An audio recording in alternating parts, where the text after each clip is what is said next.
Once you have tightened the cylinder to this side, the cylinder is in position. Take the strap. The strap on one side there is buckle. Buckle has 3 holes and 1 D with empty area below in the middle.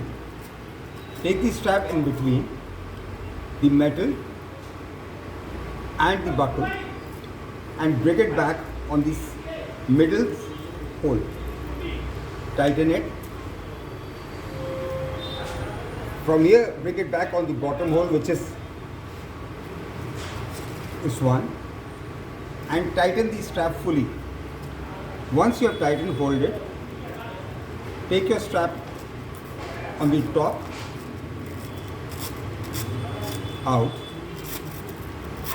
and tighten it fully. Once tightened,